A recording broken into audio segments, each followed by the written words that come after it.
Ahora sí, mis queridos amigos, con nosotros Patricia Carrión, abogada de la Comisión Ecumérica de Derechos Humanos. ¿Cómo está, Patricia? Bienvenida. Buenos días, muchas gracias por el espacio. A usted, mi querida amiga, por estar con nosotros para que nos converse, podamos entender, porque a veces tanto hablamos de burbujitas y somos también parte de las burbujas que no conocemos la realidad que pasa en otros lados de nuestro propio Ecuador. Y hoy usted nos explica qué es lo que está pasando con el río Dulcepamba y 140 comunidades en esta lucha que están teniendo. Bueno, contarles que desde hace más o menos 18 años, 140 comunidades ubicadas en la cuenca del río Dulcepamba. Esto está ubicado en la provincia de Bolívar, en el cantón Chillanes, específicamente en San Pablo de Amalí. Es una de las comunidades afectadas, la más afectada porque allí se construye una obra de infraestructura hidroeléctrica de la empresa que se denomina Hidrotambo. La hidroeléctrica se llama San José del Tambo. Ya. Esta hidroeléctrica se construyó de una manera antitécnica. Eso quiere decir que la obra de infraestructura hidroeléctrica está afectando y poniendo en riesgo la vida de las personas y a las casas, a los terrenos de las personas que habitan a lo largo de la cuenca del río Dulcepamba. Y no solo eso, sino que la hidroeléctrica necesita agua. Y para Ok. obtener el agua, acapara el agua de tal forma que alrededor de estas 140 comunidades están violando su derecho de acceso al agua para poder usar para el consumo, para abrevadero, para riego, que garantice la soberanía alimentaria. Eso quiere decir que la construcción de esta hidroeléctrica, por un lado, pone en riesgo la vida y la seguridad de las personas y de sus viviendas, de sus terrenos, y por otro lado, el acaparamiento que ha generado el uso excesivo del agua por parte de la Ya, hidroeléctrica ha significado que las personas no tengan agua para su claro, propio consumo. Y son claro. más o menos 3.000 personas que están sufriendo esta realidad. Frente a esta situación, digamos, compleja, han ocurrido varios eventos que han significado, que han puesto en evidencia graves vulneraciones de derechos humanos y, por lo tanto, la expresión masiva de las comunidades de presentar acciones constitucionales, pero también administrativas, para evitar que esto vuelva a ocurrir.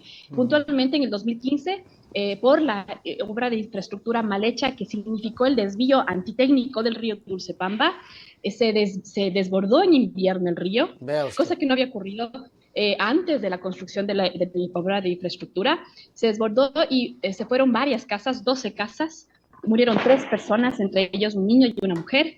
Y sigue, digamos, todos los años en riesgo de que esto vuelva a ocurrir. Han ocurrido varios desbordamientos más en el río sin pérdidas humanas a partir del 2015, pero esto está latente, ¿no? El riesgo Claro. es latente. Frente a esto, entonces, las comunidades presentaron una acción extraordinaria, digamos, una acción de protección que ya se convirtió ahora en una acción extraordinaria de protección ante la Corte Constitucional, pero hay algo súper importante, Ok. y es que el Estado ecuatoriano, en ese entonces la CENAGUA, ¿no?, que ahora es Ya. Ministerio de Ambiente, Agua y Transición Ecológica, otorgó un permiso de autorización de uso de agua, se llama, es decir, le dio a la empresa la posibilidad de usar una cantidad, nosotras decimos exorbitante, demasiada de agua, tanta cantidad de agua exorbitante que por un lado pone en riesgo la vida del río.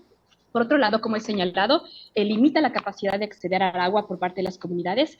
Y frente a este uso abusivo por parte de la empresa, con la autorización del Estado, de la Chut. autoridad de agua, las comunidades presentan un recurso, se llama extraordinario de revisión. Quiere decir que le dicen al Ministerio de Ambiente y Agua, esto pasó en el 2019, le dice, oiga, usted le ha entregado demasiada agua a la empresa, está vulnerando nuestros derechos y está en riesgo nuestra vida, revise lo que ha hecho. Ok. Y es importante decir que después de varios años, justo en el 2019, se emite una resolución, y es una resolución muy importante a nivel jurídico en el Ecuador, porque es la primera resolución en materia hidroeléctrica en la que el Ministerio de Ambiente y Agua, bueno, antes en Agua, reconoce su error, reconoce que entregó mucha cantidad de agua. Solo doy un dato muy significativo, que Sí, es sí, sí. la Universidad US Davis de California hizo un estudio hidrológico de la cantidad de agua entregada a la empresa y definió que en efecto se entregó alrededor del 80% más del caudal ecológico del río. Dios. Entonces, es sin datos técnicos entregada esta Claro. cantidad de agua. La resolución corrige el error, ¿no?, de la propia autoridad administrativa y establece que 3 meses al año la empresa no puede usar el agua del río porque no existe agua, sobre todo en la época de verano. Y los otros 3 meses le da un caudal mínimo de uso de agua que en efecto impide una operación adecuada de la hidroeléctrica. Eso nos deja con un saldo de 6 meses únicamente en los que en realidad la empresa podría operar al 100% y por lo tanto, incluso económicamente para el Estado e incluso económicamente para el negocio, no es muy viable. Claro. Esta corrección que hace la Senagua corrige el caudal, pero además le manda a la empresa a corregir la obra de infraestructura porque determina que es antitécnica y que pone en riesgo a las personas que habitan, sobre todo en la comunidad San Pablo de Amalí. Entre otras cosas, no le estoy dando lo más importante de No, la no, resolución está porque bien. son varios puntos. Llama mucho la atención, Esto, Patricia, que estas cosas se permitan, ¿no? Que estas cosas o sea, que se espere. Llama mucho la atención que hoy la comunidad, ustedes se organicen, que está muy bien, pero que tengamos que llegar a estos extremos cuando se tiene que ser antes. Se supone que debe haber existido, ¿cómo se dice?, esta consulta. Debe haber habido consulta, debe haber habido, ¿cuál es la población que está en los alrededores? ¿Cuál es el impacto ambiental? O sea, no se hizo absolutamente nada, Patricia. no, no hubo consulta. De hecho, en el 2018, cuando se pide la comunidad, las comunidades piden la revisión de la resolución, pidieron primero que se revise el acaparamiento que acabo de mencionar de agua que otorgó a Hidrotambo, luego que se revise porque se entregó esta resolución sin consulta a las comunidades, que se revise además el impacto que puede significar al caudal ecológico y que vemos que significa el caudal ecológico mínimo del agua del río para la subsistencia, y también que se revise porque está causando como estos graves impactos de la hidroeléctrica, porque además es una construcción inestable y peligrosa. Claro. Entonces, en efecto, las comunidades se opusieron desde el inicio a la construcción de la infraestructura de la hidroeléctrica, y esto le significó a estas personas que se opusieron, de hecho, procesos penales en contra de ellos. Fueron hostigadas y criminalizadas. Uno de los dirigentes de la comunidad tuvo más de 50 procesos penales en su contra por varios delitos comunes, justamente por resistir frente a esta actividad. Pero lo más significativo, una de las cosas significativas que quiero mencionar es que a pesar de esta oposición, el ministerio, en ese entonces, en Agua y el Ministerio de Ambiente, no escucharon, digamos, a las comunidades, y fue una entrada abusiva por parte de la empresa hidroeléctrica.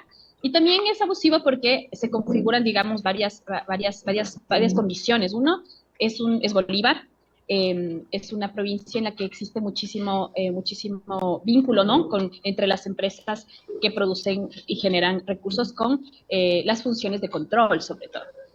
No es casual, digamos, que ahora, recién en el 2019, se emite una resolución que corrige el error del Ministerio de Ambiente, porque esto ha ocurrido durante varios años. Recordemos que ya en el 2015 murieron 3 personas a causa del desbordamiento del río por la construcción antitécnica de la obra de infraestructura, y recién en el 2019, después de presionar bastante, después de que varias organizaciones de derechos humanos hayamos apoyado la voz de las comunidades, después de haber presentado una acción de protección que se perdió, se perdió en Ambato, ¿no?, en su territorio, en el territorio político de la empresa. A pesar de todo, después de varios años de luchas, estamos en un momento en que, además, luego de todo este transitar, se puede imaginar todo el tiempo, esfuerzo, dinero y recursos que le significa a la gente el tener que luchar contra una empresa, de gente que además es campesina y que vive de la tierra, que vive del agua, que es necesaria para su subsistencia. Después de todo esto hay una resolución, y esta resolución no se cumple desde el 2019. Entonces, además de todo, el Estado reconoce su error, trata de corregir con una resolución, pero no hace cumplir su resolución.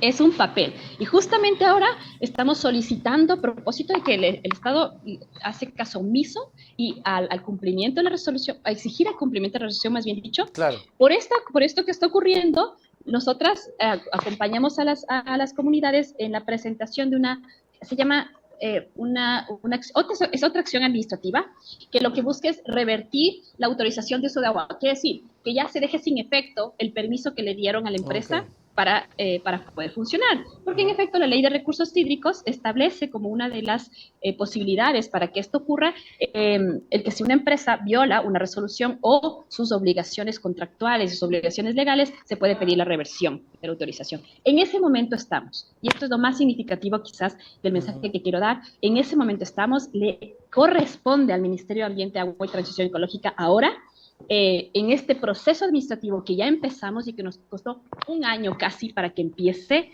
porque no había una voluntad política del ministerio. Ahora que estamos ya en este proceso, le exigimos, como organizaciones de derechos humanos que acompañamos, que llegue, digamos, al fin del proceso administrativo, conociendo y reconociendo la vulneración de derechos que ha significado y que se aplique nada más que la norma. Claro. Pedimos que se aplique la ley, a ver, y ahí es súper también importante decir que hay un informe del ARCA, que es la Autoridad de Control del Agua. En este informe de ARCA hay 2 informes, de hecho, el último verifica incumplimiento tras incumplimiento de la empresa. Y eso ha significado la posibilidad, además de pedir esto que le comento, que es la reversión de la autorización de uso de agua. Entonces, ya no hace falta nada. La Autoridad del Agua ya verificó el incumplimiento. Hay una resolución en firme que tiene que cumplirse. Hay un proceso administrativo en marcha para que se revierta la autorización de uso de agua. No queda nada más legalmente por hacer. ¿Y actualmente qué está haciendo la empresa? ¿Qué hace la empresa? La empresa ¿Está paralizada? sigue funcionando. No, la empresa sigue funcionando. Oh. No ha parado su actividad, para nada. ¿Y los problemas de hecho, del agua ni siquiera siguen? ha respetado la propia resolución. Sí, de hecho, hay una cosa también importante que hay que mencionar, que es que las comunidades han pedido autorización de uso de agua río arriba, ¿no? Porque la hidroeléctrica está en la cuenca media, ¿no? Media baja del río Dulcepamba. Yeah. Hacia arriba hay comunidades que viven y requieren agua para subsistir, claro, como le comentaba. Estas comunidades piden autorización de uso de agua al Ministerio de Ambiente ahora, y la empresa se opone a cada una de estas autorizaciones de uso de agua. Son alrededor de 300 oposiciones de agua que la empresa le dice al ministerio: no le dé agua a este campesino, porque yo necesito el agua. No le dé porque él no necesita el agua, sino yo.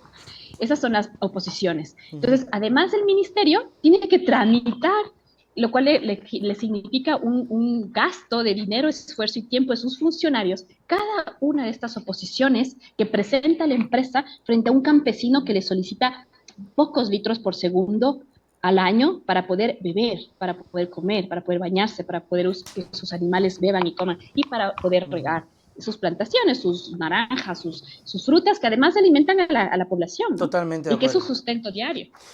Ahora, ¿qué esperan de parte del Estado? ¿Han tenido algún tipo de acompañamiento o han tenido algún tipo de respuesta favorable? ¿Esperan que este tipo de situaciones tenga algún final feliz o tal vez siga? Porque a veces los trámites se alargan tanto y, como usted decía, Patricia, la empresa siguen los problemas, no hay agua y legalmente se sigue dando los conflictos y peleas. Sí, o sea, lo que esperamos ahora es justo lo que le mencionaba, ¿no? Que uno, el ministerio tiene que hacer cumplir la resolución. Okay. No tiene opción. Lo segundo es que en este proceso administrativo nuevo que está empezando el ministerio a pedido nuestro, o sea, de las comunidades en acompañamiento con nosotras, se revierta la autorización de uso de agua por todos los incumplimientos verificados. Se cumpla con la ley. Lo que solicitamos al ministerio es que finalmente cumpla y haga cumplir la ley, la disposición normativa de la Ley de Recursos Hídricos y de su reglamento. Eso es todo lo que le pedimos. Si eso hiciera, estaríamos bien, porque entonces, al cumplirse la ley, se revertiría la autorización de uso de agua de la empresa, dejaría de funcionar la empresa porque no tendría derecho a usar el agua, y por lo tanto las personas que viven en San Pablo de Amalí no estarían todos los años, cada invierno, en riesgo de muerte, en riesgo de perder sus territorios, sus fincas, sus casas, sus animales. Y además, si es que esto ocurriera, si la resolución se cumpliera, le tocaría a la empresa reparar, mejorar la obra de infraestructura si quiere seguir operando, ¿no? Usar el caudal ecológico permitido por el Estado, en este caso por la resolución que le comento, y bueno, ahí veremos si es que en efecto es viable económicamente seguir funcionando, pero tiene que cumplir. Claro. Es decir, lo que pedimos es que se cumpla. Esa es la primera petición. Patricia Carrión, muchísimas gracias por haber estado con nosotros, explicarnos este problema. Esperamos que la justicia actúe apegado, que se cumpla, que se haga cumplir y que se respeten los derechos de la gente a tener el líquido vital, que es irónico que sigamos peleando por una cosa de esas, ¿no? Patricia, sus palabras para despedirnos. Pues nada, muchísimas gracias por el espacio. Es lo que recojo sus últimas palabras. Dice, en efecto, esto no es casual y no es de ahora y no es el único caso en el que las comunidades campesinas tienen que luchar contra las empresas que acaparan, en este caso, el agua. Y no puede ser que todavía a esta altura se siga privilegiando el uso de los recursos, en este caso el río, frente a una necesidad natural de acceso al agua de las personas. Muchas gracias por el tiempo y el espacio. Gracias, Patricia. Chau, chau. Muy bien, ahí estuvo, mis queridos amigos, Patricia Carrión explicándonos un problema que debe interesarnos a todos. Como yo decía al principio, a veces estamos envueltos en nuestra propia burbuja y creemos que no está pasando nada en el país y está pasando mucho. Cosas como esta, ¿no? Irónicamente, en esta época seguimos peleando, seguimos negando, seguimos obstaculizando que la gente tenga el uso pleno y derecho del agua, O sea, el gobierno debe actuar sin mirar en qué punto se quebró o en qué gobierno se fracturó, corregirlo, arreglarlo, encauzarlo, estar del lado de la gente. No sé si es tan complicado eso, ¿no? Estar del lado de la gente.